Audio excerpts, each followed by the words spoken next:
Okay, good morning. So we are going to talk about leadership in the age of digital. But before we get into that, I need to raise something really serious.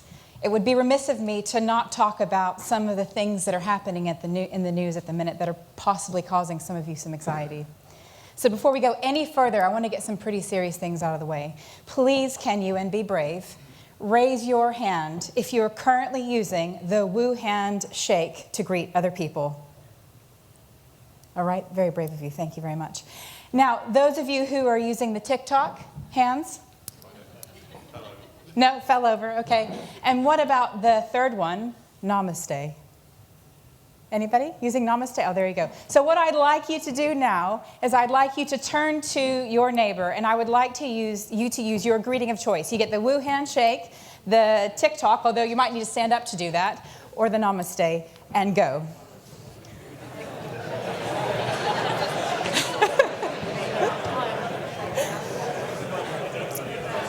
Okay, fantastic. Fantastic.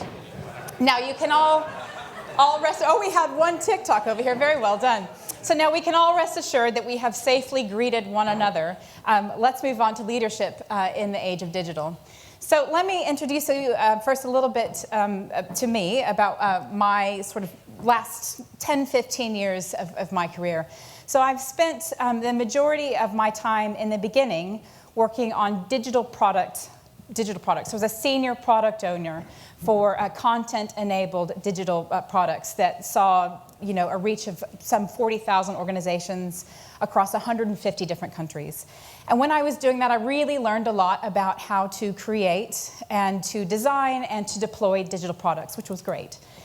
That really naturally led on for me to looking at the process by which people came together to create these valuable digital products that had such a wide range and a wide reach. And I wanted to learn how we could, as people, get better at doing that. And so then I moved on quite naturally to looking at Agile and Lean and how those things work together. And then I ended up finding myself in the unenviable position of having to build out from scratch an Agile transformation center of excellence for an organization that was over 80,000 people. And it was a wonderful experience, one of the most challenging things that I've done to date. But having that challenge of being able to look at what are the process implications that we need to consider so that an 80,000 person strong organization can produce the best digital products out there and be competitive in the market. Now that's kind of where I started out, but as of late, so I started out in the digital product space, I moved through to the process by which digital products were created. And then I, as of late, have become really interested in the human element, the people element. So those human beings who are creating those digital products and those human beings who are working together in these processes to create these great outcomes.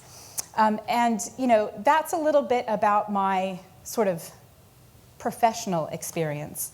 But I have to say, at the end of the day, my main passion is to help people realize what's humanly possible in the digital age. Now, me being an actual human, I thought I'd add a picture here of my human. So I'm also the mother of two young kids who are obviously really pleased to be in this picture, and this hunky chunk up here, who's my husband. And in case you can't tell by my accent, or by the fact I made you all greet one another in the very beginning, or perhaps by the fact that my son is clad in an American flag, I am actually from the States, and I've been in the UK for about 13 years now. And I'm not particularly anglicized, in case you can't tell.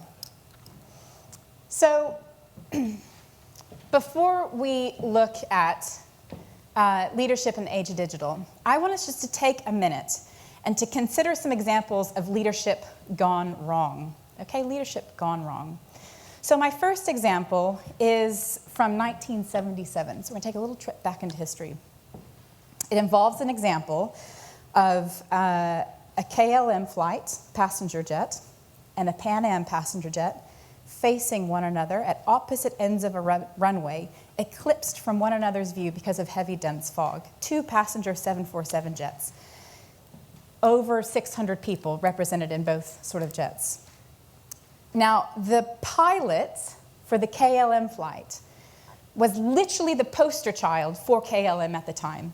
and was the leading director of the training facility for KLM. Now, they had not been cleared for takeoff, but the pilot throttles up on the airline. And his co-pilot and the engineer go, whoa, whoa, whoa, the tower did not clear us for takeoff. And the pilot reduced the throttle and they stopped. A few minutes passed. Now, all the while, this Pan Am flight is on the runway, taxiing down and in their way. A few minutes pass. This great pilot throttles up again. And this time, nobody particularly challenges him, even though they know that they've still not been cleared for takeoff. And unfortunately, what resulted a few minutes later was a collision between these two 747s, and most people lost their lives.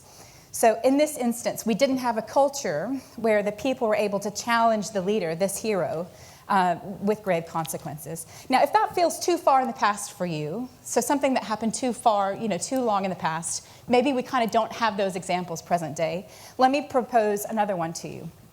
So recently, and I'm going to show you an image, and I think perhaps this might be familiar to some of us. So the doctor in China, who was the person who brought attention to the authorities of the coronavirus, Dr. Li Wenliang, if I said that correctly, was challenged and said, you might be wrong. You might bring shame on us. And he was questioned by police. He was detained. And unfortunately, he went on to lose his life. So if the first example feels a little bit too far in the past, the second example, even though it has ramifications for us now, started out a bit further afield. Why don't we talk about something right in our own backyard? In the UK alone, mental health costs us £34 billion a year. And you can go out of here, go on Google, do any kind of research, and there are serious academic papers that talk about the correlation between leadership and the impact that has on the mental health of the people within our organizations. I just gave you the economic impact, but the human impact, you can't put a figure on that. So that's kind of depressing, isn't it? That's quite a lot of heavy stuff. But what I'd like to do is just to invite you to take a minute. Everyone sit up straight in your chair. I want you to take a really deep breath in. Deep breath in. I want you to hold in a little bit of perhaps that anxiety or that disappointment of those leadership gone wrong stories. I just want you to let go of that. Big breath out, let go of that. Okay? And then, if you will, I'd like to invite you to just tilt your head up and look up. Look up at the ceiling. Because what we're going to do today is I'm going to introduce you to this massive universe of other ways of doing and being in this digital age so that we can ensure we get the best outcome for our businesses and for our people. So this whole universe of getting the best out of our people, in order to get there, I want to give you a teeny tiny little history lesson. So we're going to go even further back than 1977, but obviously I wasn't born then. So in the history of work, if we think about the industrial revolutions, there's been 4 main industrial revolutions. So we're currently in the 4th industrial revolution. Each one of these industrial revolutions would have their own way of going about producing products, the type of products that were produced, and the processes that were used in order to get there, right? So the second industrial revolution, the hallmark was assembly line manufacturing. And then for each one of these industrial revolutions, there were also various management and leadership strategies that were all tailored to get the best product out of these particular constructs. Mick Kirsten has a really great book called Project to Product that talks in the beginning specifically about this. I really recommend you picking that up if you can. So what we find is that in the second industrial revolution, what you had was a color malfunction. So you should have the thinkers being blue and the doers being red, okay? So the thinkers being blue and the doers being red. So in the second industrial revolution, in order to get what you had were people on assembly lines doing low-skilled, simplistic tasks. We weren't asking for mathematicians. We were asking for people to repeatedly do the same task again and again. Poke a hole in the sheet metal, pass it on. Poke a hole in the sheet metal, pass it on, right? And so low-skilled repetitive tasks, and that's what we saw in the Industrial Revolution. in the second. And so then we created two classes of workers. We had the thinkers, the people who saw the big picture of how everything needed to happen. And then you had the doers, the people who did that individual task. That worked really well then, right? But what we find now is that a different kind of work happens in the fourth industrial revolution. It's highly complex. It requires lots of collaboration. It moves very fast. I mean, we just heard a talk about cybersecurity, and before that, John was talking to us about organizations who are looking for mathematicians to be their engineers. It's a different game now than it was in the second industrial revolution. So we have to apply different strategies in order to get the best out of the people and the best products.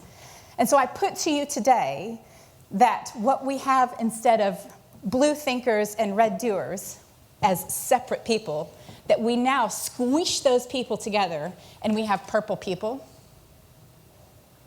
So if we have purple people, what does that mean for you? That means that you need to be a purple people leader, okay?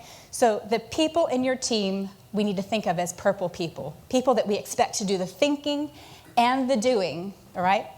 And I would put a further thing to that we expect them to be able to also bring this element of their whole self to work, which is a part of the mental health aspect of it as well, and not dehumanize the people in the workplace. I was doing some coaching for a very senior executive at one of my previous places of work. And I was explaining this a little bit to him about, this thing about the Industrial Revolutions, the thinkers, the doers. And they were having some pretty serious challenges in their team as far as outages, bugs. I mean, just the whole thing was a bit of a mess. And it was causing serious risk to the rest of the organization. And I started explaining this. And he said with gusto, that's exactly what I need. I need everyone to stop thinking and just do. I need everyone just to do what I say and stop thinking. I can completely empathize with where he's coming from. This would be the strategy that he had been taught how to do at some prestigious organization. And these are strategies that are highly effective 220 years ago. So we need to have a better, more updated strategy for how we deal with people. Now, Dan Pink has got some great work on how it is that you have purple people, people who've got the doing and the thinking squished together, and that doesn't result in chaos. So it doesn't mean that everybody goes off and just does whatever they want to do. Dan Pink has got some great work that I suggest you check out about alignment so that you can have the level of autonomy for good work to happen. So I put to you today, be a purple people leader. Maybe that'll give you a little earworm for the rest of the day. Maybe you'll have a little song stuck in your head. So be a purple people leader. Now, in the beginning, we thought about all that tough stuff. And we just had a little pause moment to think about this big, wide universe. And what I want to introduce you to is this wonderful universe that I would like you to explore about how to be a purple people leader.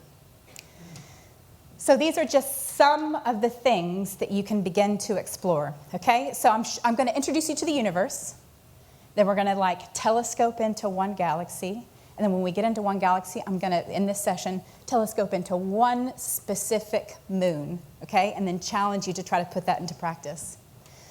So there's stuff around generative culture, psychological safety, the growth mindset, leader, or leader-based, intent-based leadership, transformational leadership, which comes from Accelerate. So Gene Kim, Jez Humble, and Dr. Nicole Forsgren from their work from the book Accelerate. And coaching culture, okay? Can I just say, in the speaker's corner after this, we've got some iPads, and if you want to, you can come take a really quick self-assessment around things like generative culture, just to get a feel for what your team might be experiencing. So come see us in your next break, and you can take a free quiz. So in this whole world of this stuff, if we zip down into transformational leadership, underneath transformational leadership, there's things like, as a leader, being able to set vision effectively, inspirational communication, supportive leadership, intellectual stimulation, and personal recognition. Okay, so we're in a galaxy, and now let's zip right down into a specific example of the personal recognition. So, sir, can I get you Matt? Wait, Matt. Let's play it, and then I'll tell the Matt story. You ready? Today, start working on not touching your face, because one main way viruses spread is when you touch your own mouth, nose, or eyes, and to understand who she might have exposed while contagious. Now, it is possible to know all the things about all of this stuff and to practice none of the things of any of this stuff, right? So I challenge you to practice this one thing within transformational leadership, which is to personally compliment individuals in the team when they're doing outstanding work, right? I challenge you to do this with purpose. The purpose of doing this is so that you can become a purple people leader and do the best you can to help the purple people develop. So don't walk out of here, hear this stuff, anything that you hear from today, and lick your finger. Right? Walk out of here today and pick a few things to practice with purpose and do that deliberate practice. When I was working for the organization that was over 80,000 and I had to do this Agile transformation, it became clear to me pretty soon that the only way that I was going to reach 80,000 people with this message of Agile and all of the implications that has to leadership and process and product and all that kind of stuff, and that the technical rigor that is required in order to be able to go that fast, that safe, that I was going to need a killer training program, right? And there's this guy that I thought, man, this guy's going to be great for it. And I had personally experienced over the years of my career what it felt like when I was constrained into just being a doer, just being a thinker. It was a really miserable place to be, and I don't think I ever did any of my best work when I was forced to be constrained in that space. And so when it came to this, with having this guy to do this leadership, the training development program, I knew exactly what I needed. I needed to be a purple people leader, and I needed a purple person. So I found this guy who I thought was a purple person. And he came in and he absolutely did way better than I ever could have done myself or envisaged. He just took it and ran with it. And then a few years later, after he'd been doing this, made an impact that, I'm not joking, reached tens of thousands across this organization, put a real huge dent in the challenge. And he said to me, you know what, Gabby, before I took this role, ever since my dad died, I thought that work was all about just going and doing a job. And I didn't need to worry about feeling fulfilled, feeling joy, or having purpose. It was just about doing a job. Go in, do a job, make money, have done with it. But because I created this space for him to be a purple person, and I was a purple people leader to him, he was able to mush that together. His best thoughts, his best creativity, his best thinking, and his best doing, and his best feeling. And he said, at the end of having done this job, I have found true fulfillment and true joy like I didn't know was possible within the workspace. And as a result, he did outstanding because he was revving on all of those cylinders. So I really challenge you today to be a purple people leader. And I really challenge you today to take that one example and implement personally complimenting without hyperbole and with specificity. So no, you're awesome, that was great.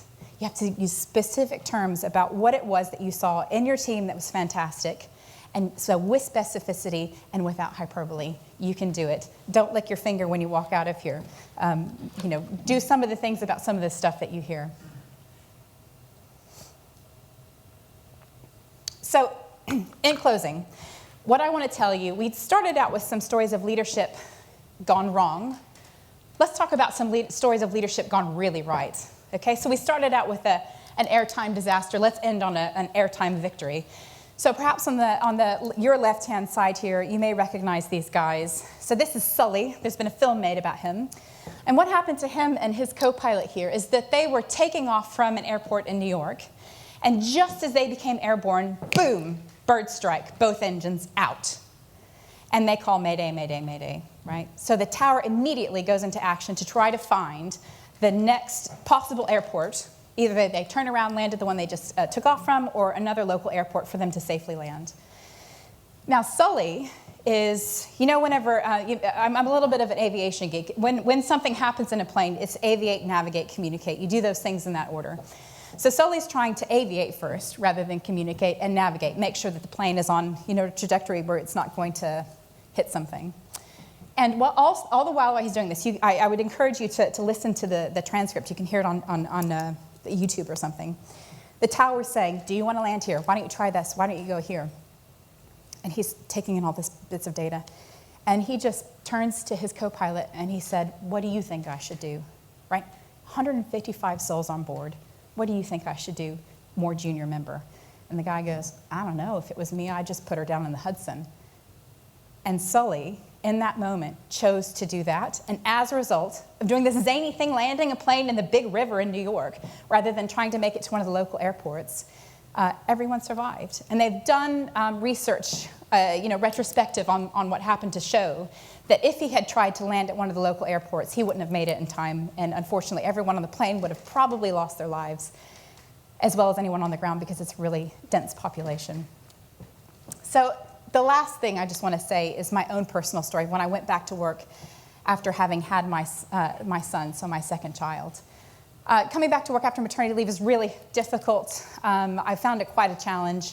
My manager at the time, Paul Shepard, who works for JP Morgan Chase now, was amazing. I came in and I said, I was feeling a bit insecure, not sure about this. I've been off for a little while. I said, I've got this idea. I've got sort of fresh eyes. I've got this idea about how this thing could be better. What if we got people together, organized this way, and did that?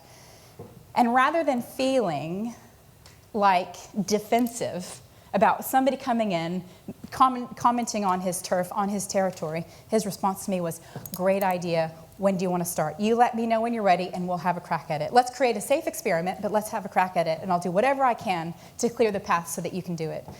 So I have experienced being a purple person led by a purple leader. So come see me after. I'll give you a bibliography about some of the books that have inspired me and have helped me become a purple people leader.